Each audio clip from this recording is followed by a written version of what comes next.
ఓం శ్రీమతి నమః. Welcome to Sushmita lakhs అండి. అందరూ బాగున్నారా? నేను కూడా బాగున్నానండి. మనకి 4వ తారీఖు రథసప్తమి వచ్చేస్తుంది కదా. రథసప్తమి రోజు ప్రసాదం ఎలా చేసుకోవాలి? చాలామంది హడావిడిగా ప్రసాదం చేసేస్తుంటారండి. దానికి ఒక పద్ధతి కూడా ఉందండి. ముందుగా ఇల్లు వాకిలి అన్నీ శుభ్రం చేసుకొని మనము పొయ్యిని కూడా ఇలా శుభ్రం చేసుకొని ముగ్గులు అయితే వేసుకోవాలండి తప్పకుండా. ఎందుకంటే అగ్నిదేవుణ్ణి పూజించుకోవాలండి. ముందుగా మనం బియ్యంలో నెయ్యి కలుపుకొని 3 పిడికెలు అయితే వేయాలండి.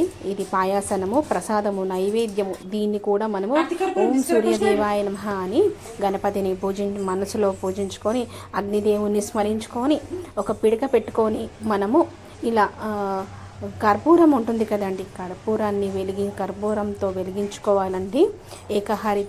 ఏకహారతితోనే వెలిగించుకోవాలి. అగ్గి పెట్టే లైటర్ కూడా వాడకుండా నేనైతే దీంతోనైతే వెలిగించుకుంటున్నానండి. అగ్నిదేవుణ్ణి స్మరించుకుంటూ సూర్య భగవాన్ని వేడుకుంటూ ప్రసాదం చేసుకుంటున్నామని, ఈ ప్రసాదంలో ఎట్టి ఆటంకాలు కూడా రావద్దు, మన ప్రసాదం చాలా బాగా కుదరాలని ఆ గణపతిని వేడుకోవాలండి. ముందుగా వేడుకొని అగ్నిదేవుని స్మరించుకుంటూ నేనైతే పాయాసన్నం చేసే గిన్నెకి కూడా ఇలా బొట్లు పెట్టుకోవాలి. దాన్ని కూడా శుచిగా శుభ్రంగా చేసుకొని మనం ప్రసాదం నైవేద్యం చేసుకోవాలండి. పాలతోనే చేసుకోవాలండి, నీళ్ళు అస్సలు వాడకూడదు. రథసప్తమి అంటే ఏంటి?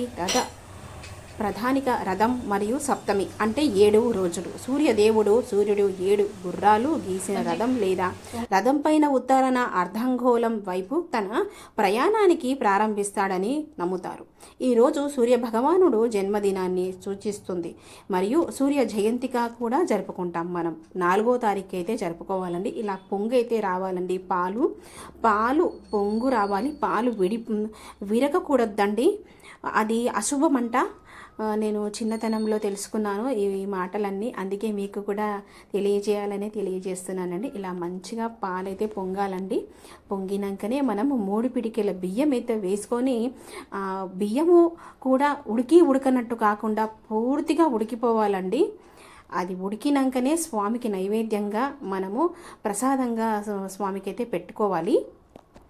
రథసప్తమి ఎందుకు జరుపుకుంటారు? రథసప్తమి అనేది ఋతువును వసంత ఋతువుగా మార్చడం మరియు కొత్త కాలం ప్రారంభం అవుతుంది. ఈ రోజున సూర్య భగవానుని ఆరాధించడం మరియు ఉపవాసం పాటించడం ద్వారా అన్ని రకాల పాపాలన్నీ తొలగిపోతాయంట. అసలు రథసప్తమి రోజు ఏం చేయాలి? రథసప్తమి నాడు సూర్యోదయానికి పూర్వమే స్నానాది కాలాలు చేసి సూర్యోదయానంతరము దానాలు చేయాలి. ఈరోజు సూర్య భగవాను ఎదుట ముగ్గు వేసి ఆవు పిడకలపై ఆవు పాలతో పొంగలి చేసి చిక్కుడు ఆకులపై ఆ పొంగలిని ఉంచి ఆయనకు నివేదన ఇవ్వాలి. ఇతర మాసములలోని సప్తమి తిథులు కన్నా మాఘమాసము మొదలి సప్తమి తిథులు బాగా విశిష్టమైనదండి. ఈ ఆదివారము 4వ తారీఖు రథసప్తమి వస్తుంది కదా. లేకపోతే ఆ రోజు చేయలేని పక్షాన మనము ప్రతి ఆదివారం కూడా వీలు బట్టి చేసుకోవచ్చండి. ఈ మాఘమాసంలో ప్రతి ఆదివారం కూడా ఈ సూర్య భగవాను వేడుకుంటే అనంతమైన శక్తి, అఖండ ఐశ్వర్యం కూడా కలుగుతాయంట.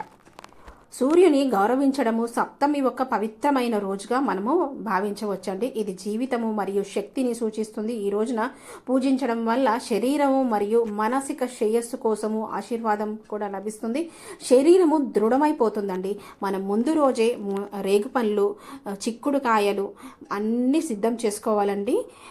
ఇంకోటి జిల్లేడు ఆకులు, జిల్లేడు పువ్వులు, గోధుమ దీపానికి కూడా గోధుమలు కంపల్సరీ ఉండాలి. ఇలా గోధుమ దీపాన్ని పెడితే కూడా ఐశ్వర్యము అలాగే ఆయుష్ పెరుగుతుందంట. మగవాళ్ళకి తప్పకుండా పెట్టయితే చూడండి. ఇలా ఈసారి పూజ చేసుకోండి. కొత్తగా పూజ చేసుకున్న వాళ్ళైతే ముందు రోజే మనం అన్నీ సిద్ధం చేసుకోవాలి.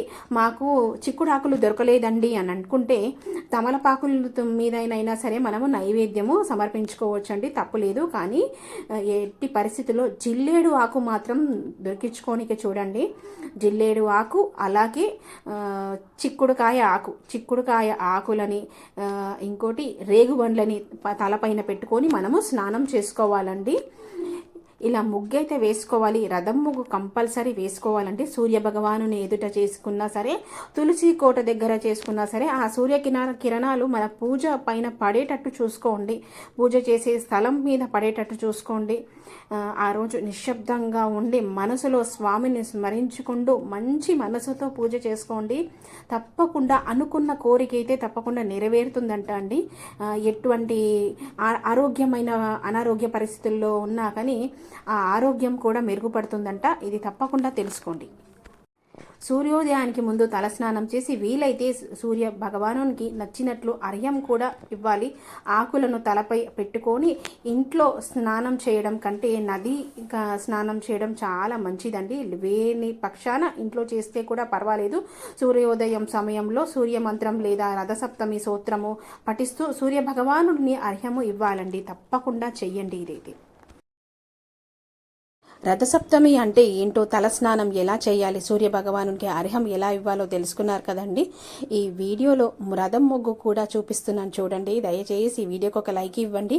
నెక్స్ట్ వ్లాగ్లో పూజ ఎలా చేసుకోవాలో కూడా నేను తప్పకుండా వీడియో పెడతాను. అందరూ చూడండి.